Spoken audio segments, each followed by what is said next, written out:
Hello, and welcome to Aging Insights. I'm Melissa Chalker, Executive Director of the New Jersey Foundation for Aging. During the stay-at-home order due to COVID-19, we've been filming the show virtually and having guests join us from the safety of their own home or sometimes their place of business. As we continue to monitor the situation and plan for future episodes, we also realize it's summer, and perhaps some people are trying to enjoy that and spend time when they can with family or friends. Therefore, we are bringing you this episode, number 107, as an encore presentation of episode 80. Episode 80 originally aired in May of 2018 and was titled Conversation of Your Life. At that time, I was joined by two guests who explained to us what end-of-life decision-making means and why you should be having a conversation about it with your loved ones. We feel it's especially important right now, as we're all still dealing with the impact of COVID-19, to learn more about this and to have the conversation yourself. So please enjoy this episode and learn as much as you can, and feel free afterwards to visit the following websites for more resources: Goals of Care Coalition of New Jersey, The Conversation Project, 5 Wishes, and Conversation of Your Life. We hope that you enjoyed this episode. Thank you so much for watching, and be sure to tune in next time. Welcome to Aging Insights. I'm Melissa Chalker, Deputy Director of the New Jersey Foundation for Aging. The Foundation's mission is to enable seniors to live with independence and dignity in their communities. Aging Insights is produced by the New Jersey Foundation for Aging to provide information and resources to boomers, seniors, and caregivers. Talking about our end-of-life wishes is not something most of us want to discuss. However, it is one of the most important conversations of your life, as our guest today will tell us. We are joined by Deborah Levine, Director of Community Health at New Jersey Healthcare Quality Institute, and Ted Taylor, Director of the Department of Pastoral Care and Training at Robert Wood Johnson University Hospital in Hamilton. They're here today to talk to us about some projects that help communities talk about wellness, including end-of-life planning, and why it's important to have that conversation and even to put your wishes in writing.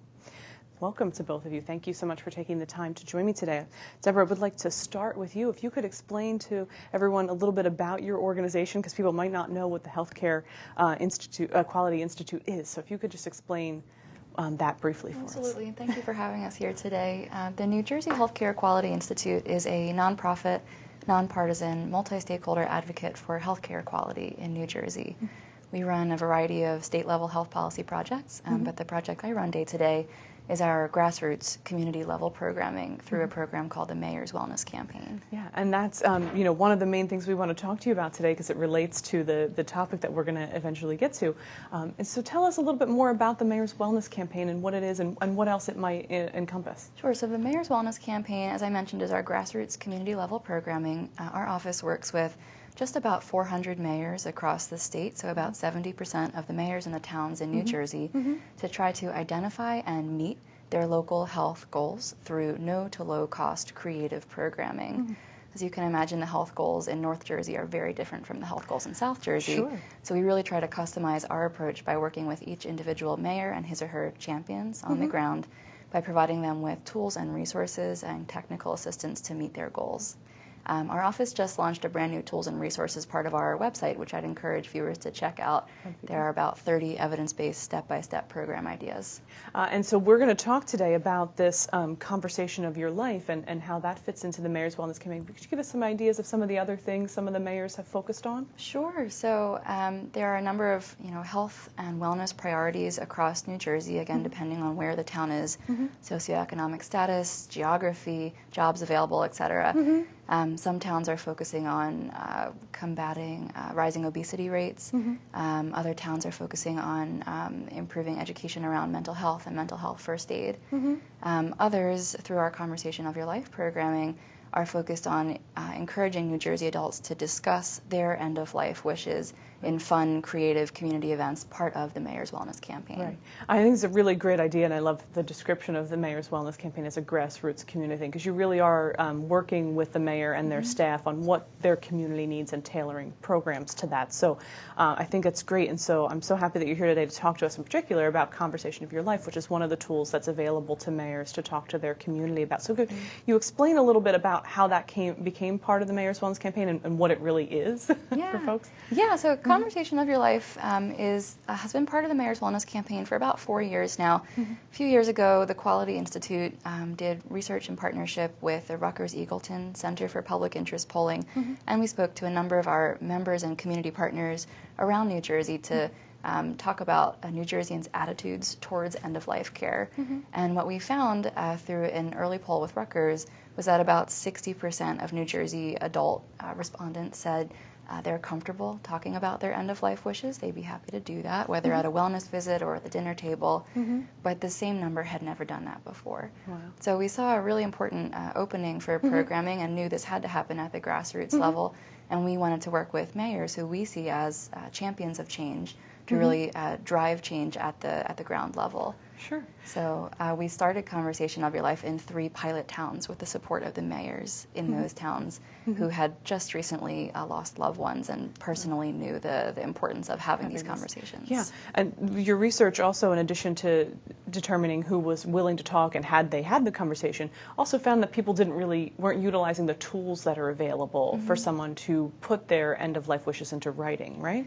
Is that correct? Yeah, a higher number than we'd like. We're certainly not using a number of different advanced directive tools out there to document their wishes. Right.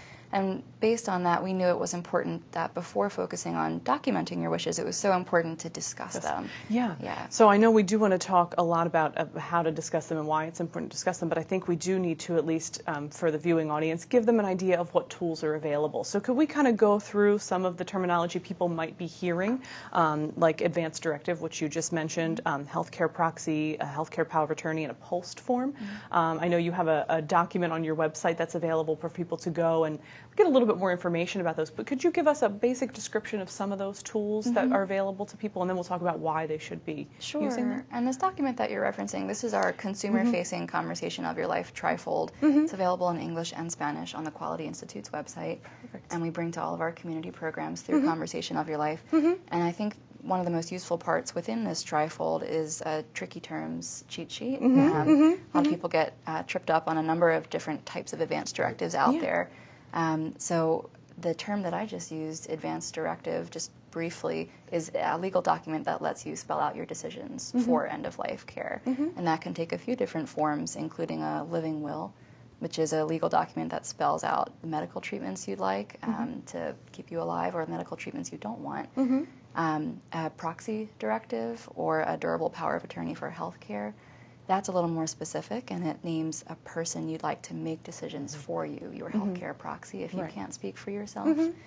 And then a 5 wishes, which is a legal advanced directive in 42 states, including New Jersey. And it's sort of my favorite because it's called a living will with a heart and soul. Yeah. It's written in very plain language. Yeah, and I think in a little bit we'll get into a little bit more detail. I'd like to share with folks the 5 wishes because it is a really great tool. But I wanted people to have a basic understanding of what we're talking about when we say there are tools available for them to have this conversation. And in particular, 5 wishes is a really great way to open the door to not just sitting your family down and saying, when I'm ill, I don't want this or I do want that.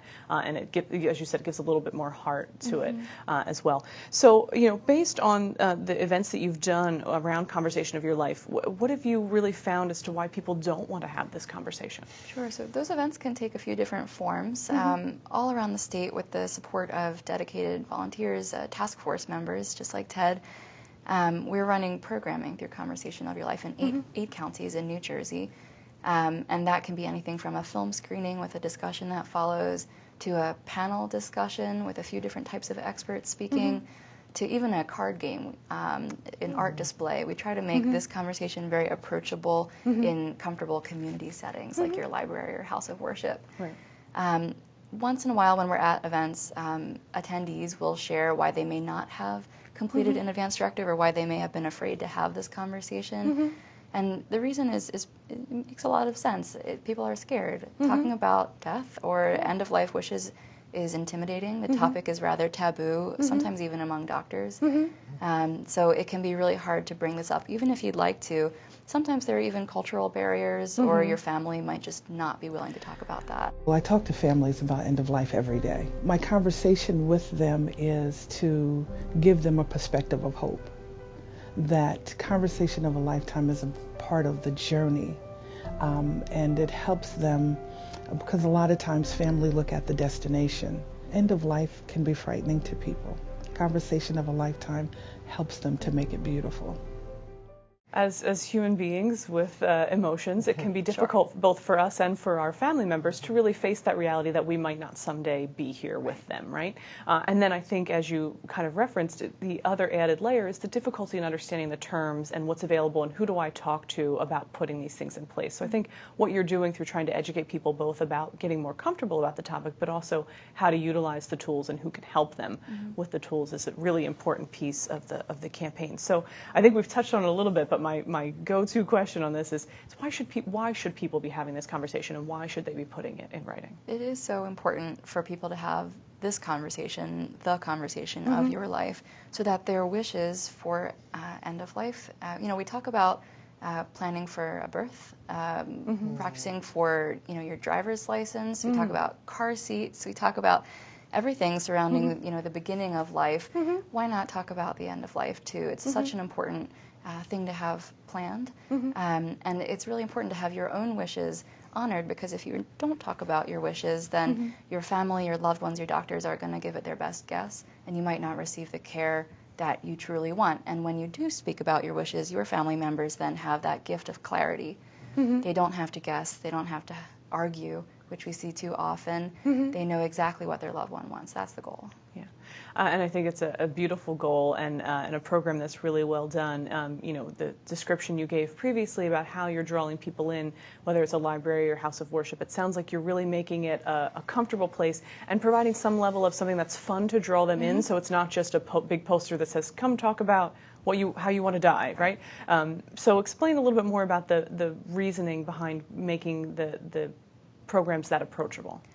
So we want to make this kind of programming accessible to the community. It's our goal, and working with a task force of advisors in every single county that this is running in, that includes clergy, lawyers, librarians, lay people, medical professionals, elected officials, of course, mayors, county surrogates. We want to make sure that leaders in the community and anyone, lay people included, who are concerned about this as an important topic, are able to bring this conversation to the community. And we feel that making it this conversation in a comfortable setting, someplace you can imagine yourself having coffee and sitting down and chatting with your neighbor, is the best approach, because we'll have more engaged audience. They won't be scared walking into a medical setting to talk about this.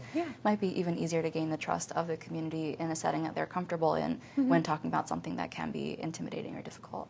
Yeah. That's terrific. I really appreciate you sharing that information with you, and I'm also very happy that we have one of your community partners with us. That you've described the process of how these events work, and that there usually is someone there to provide detailed information and participate as part of a panel or something. And Ted, you've been that person for the Healthcare Quality Institute in terms of helping out at some of these panel discussions and some of the conversation of your life events. But before we talk a little bit more about that, I thought maybe you could explain a little bit of how what your professional life is and how you got involved in talking about this specific topic. Sure. So I've been at Robert Wood Johnson Hamilton for 11 years now as the Director of Pastoral Care and Training. So that job is a clinical chaplain's position where my work is being with people at some crisis times in life and helping individuals and sometimes their families with some of the decisions that go along with these crisis times, and many times it is end of life. And I came to that through working in hospice for about 5 years. So, and in both of those roles, I've had the opportunity to learn a lot about bioethics and especially end-of-life ethics. And it's just become a passion of mine to give people information so they can make wise choices that align with their values. And they might not align with the values of the healthcare system or the values of some of their family members. And so there needs to be clarity, and these are tools that can give clarity for people so that their wishes and their values are honored at such an important time. Yeah, that's terrific, and really, shows how passionate you are about this and making sure that people have access to this information. So because you've been part of the conversation of your life events, what can you describe, how can you describe what people might expect when they arrive at an event? If they've seen the poster, if their town is doing some promotion of it and they arrive, what can they expect to find? Well, I've been part of a couple of events. So we've done 2 screenings of a documentary called Being Mortal, based on the book by Atul Gawande. And those were events held at our wellness center in Hamilton. So again, it was not a hospital setting or a scary place. You serve a meal. And although we were pretty real about saying this is going to be an event where we're having these discussion and a conversation based on watching a film. And in both of those, we've done 2 of those so far. In both of those settings, we had different key constituencies represented in the room. So physicians, social workers, ethicists, nurses, and had a wonderful dialogue for about half an hour that probably could have gone on for hours afterwards, for people sharing stories of how things went well in their family, but sometimes how things did not go so well, and how they would want things to be. I also had the opportunity to sit on one of the panel discussions in Robbinsville, and when the mayor there invited a group of people through Conversations of Your Life, and that really was impactful too. For me, just to even learn all the other resources that I hadn't even known about by being on that panel. So, and again, it was in the senior center, a place where people were familiar and comfortable, and again, those conversations just start spilling out. People want to talk about what's important to them. Yeah, and I think it's really great the way you've described this in terms of the settings. As we've already talked about with Deborah, how important that making the settings comfortable are, but also not necessarily that this has to be always a medical discussion or that it has to only be for people who are old. Right? No. This is a conversation that people could have at any stage of their life because it's about preparation and, as you said, providing some clarity to those who will be by your side at the end of your life, right? Right. Well, and so I always encourage anyone who's of legal age to consider writing their advance directive. I mean, we never know what would happen, and any time in our lives we could come to a place where we might not be able to make decisions for ourselves. And this is all based on this ability, this core value of us having autonomy in our lives and being able to say what is important for us and how we want to be treated at such a critical time. Yeah. So having these documents put in place that say this is what's important to me, having that written down, but even more important than that, this is the person that knows my values best and can speak for me. So given all the different choices that have to be made, this person knows me best and can speak on my behalf. Yeah, and I think that's really great that in addition to providing a comfort level and people talking about it and understanding why,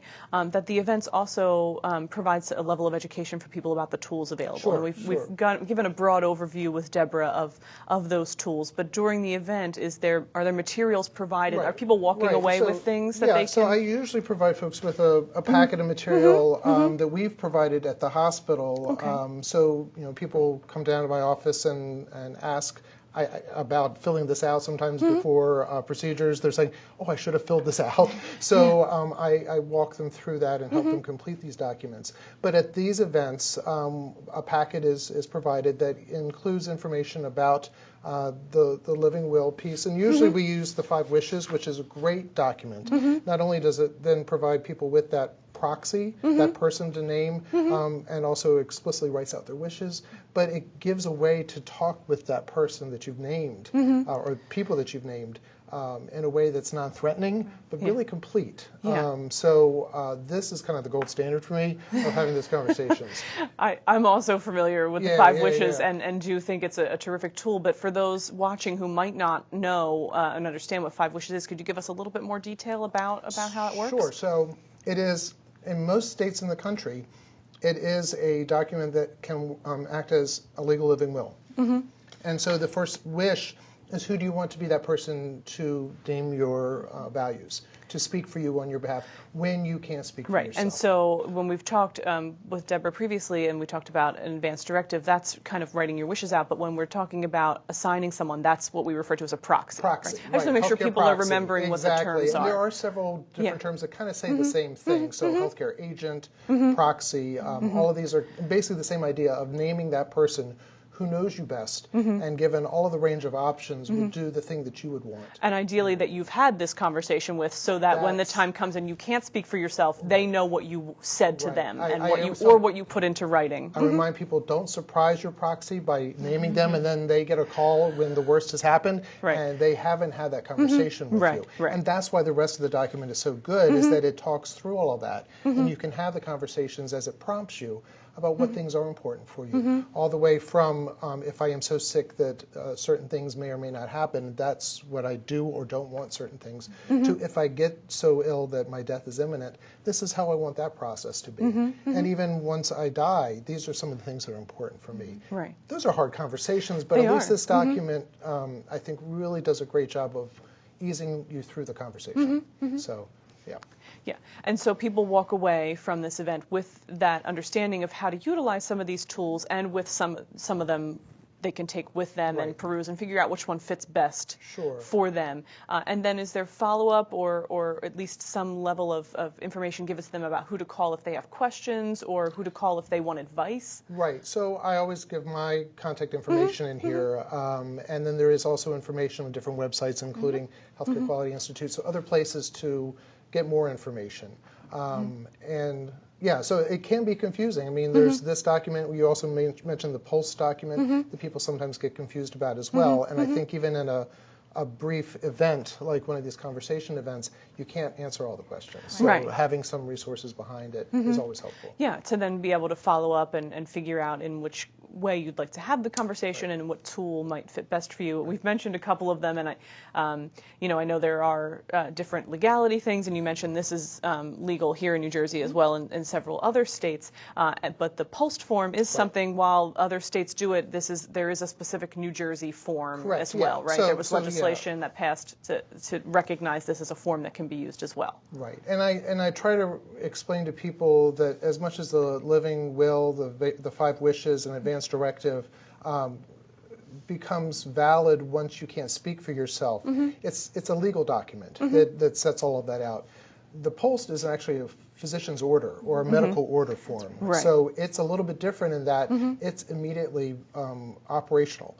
So, and it's based on someone who might have a life-limiting disease or medical fragility, and they want to make sure that if things escalate, that their wishes are abided by, even in the emergency. So it's a form that helps an individual, perhaps their family member, and their physician or nurse practitioner walk through all of the options and then do what's right for them.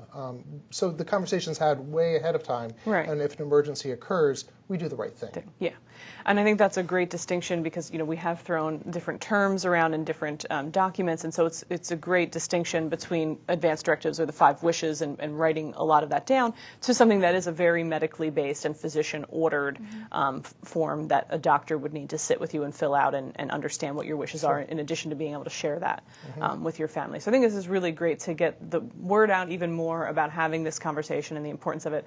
So I did ask Deborah, but as our kind of wrap up, Ted, like why is it important to you, do you think, that people have this conversation? Why do you think people should be talking about it with their family and loved ones? I was talking to Deborah earlier about this. So it's time and again, day by day, I and a lot of my colleagues in healthcare chaplaincy, as well as ethicists, have the experience of families coming to these crisis events with their loved ones at an end of life, usually in an ICU, without having thought through all of this. And the crisis becomes even more painful because there has not been any direction. And so sometimes days and weeks can go by with, you just see the suffering in that family because there hadn't really been a conversation about what this is supposed to be like. And I also see the suffering on the faces of my colleagues who are nurses and doctors, because we're trying to do the right thing and not quite sure what that's going to be. And doing it without direction from that person. And and in my own family, within the last year, I've lost my mother, and she was very clear, which made her passing much easier, that we knew exactly what she wanted. She had told us, not only had she written it down, but she was so clear, and it made that difficult experience more sacred, more special, and more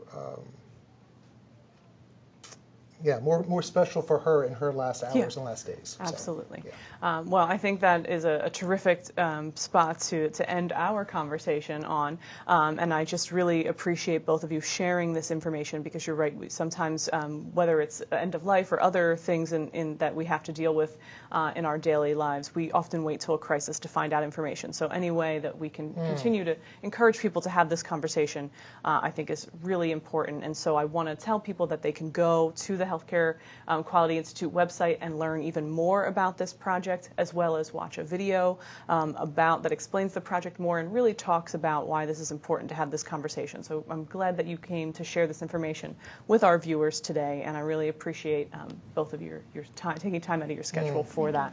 And thank all of you for sharing your time with us today. Aging Insights is produced by the New Jersey Foundation for Aging and is made possible by donations to the foundation. To become a sponsor for Aging Insights programs, please go to our website at www.njfoundationforaging.org or call our office at 609-421-0206. Our previous episodes may be viewed on our website. We want to remind you to find out about senior services in your area. Please contact your county office on aging. Their numbers are also on our website, or you can call the state hotline at 1-877-222-3737. Thank you for watching this episode of Aging Insights, and remember, aging is everyone's business. Through Conversation of Your Life, we encourage you to take a look through these documents to decide what is right for you. Share your completed documents with loved ones and your healthcare provider. Keep your completed documents in an accessible location and revisit these documents every few years or whenever your health changes. Conversation of Your Life offers